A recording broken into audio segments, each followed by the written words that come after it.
नमस्कार साथियों, आइए हम विंध्यन श्रेणी के बारे में बात करते हैं थोड़ा सा। ठीक है, विंध्यन श्रेणी। तो विंध्यन श्रेणी जो है, विंध्यन श्रेणी कहां पर है? या मालवा पठार के दक्षिण में आपको विंध्यन श्रेणी देखने को मिलेगी। अगर विस्तार की बात करते हैं तो पश्चिम में यह अरावली के पूर्व से प्रारंभ होती है और पूर्व में यह कैमूर क्षेत्र तक जाती है या कैमूर पहाड़ी तक जाती है या फिर छोटा नागपुर पठार तक आप इसका विस्तार देखते हैं पूर्व में। बात करते हैं कि यह गुजरात राज्य में आपको देखने को मिलेगा। गुजरात के साथ आप देखते हैं आपको मध्य प्रदेश में देखने को मिलेगा, यूपी, बिहार और छत्तीसगढ़ में आप इसका विस्तार देखते हैं। इसको अलग अलग क्षेत्रों, विंध्यन को अलग अलग क्षेत्रों में कुछ अलग अलग नाम दिए गए। जैसे गुजरात में इसको जोबेट हिल बोलते हैं और बिहार में इसको कैमूर हिल हम बोलते हैं।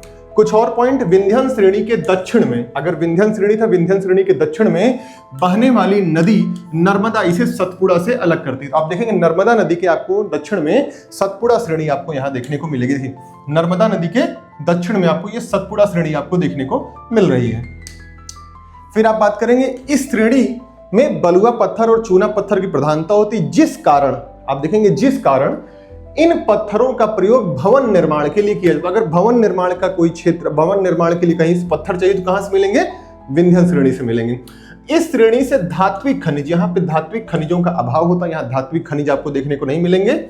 और यह श्रेणी उत्तर भारत और प्रायद्वीपीय भारत के मध्य एक जल विभाजक का कार्य करती है। जैसे जल विभाजक के लिए देखिए, नर्मदा और तापी नदियां विंध्यन श्रेणी के दक्षिण में है और गंगा यमुना की जो सहायक नदियां हैं और गंगा यमुना स्वयं वो विंध्यन के उत्तर में है। तो विंध्यन के उत्तर और विंध्यन के दक्षिण में जल विभाजक के रूप में कौन करता है काम? विंध्यन करता है। ठीक है, तो इस प्रकार से हमने विंध्यन श्रेणी के बारे में बात की और ये आपकी विंध्यन श्रेणी आप यहाँ पे देख रहे हैं। विंध्यन के देखिए दक्षिण में नर्मदा नदी है और इसके उत्तर में आपको गंगा नदी और यमुना नदियां देखने को मिलेंगी। यहाँ पे अरावली, मेवाड़, मालवा, बघेलखंड, छोटा नागपुर पठार। विंध्यन के दक्षिण में आपको सतपुड़ा श्रेणी, सतपुड़ा के दक्षिण में आपको तापी नदी देखने को मिलेगी। बाय बाय, टेक केयर, ख्याल रखें दोस्तों। इस प्रकार की न्यूज के लिए, इस प्रकार की चीजों को सुनने के लिए आप हमारे चैनल को लाइक, शेयर एंड सब्सक्राइब करें।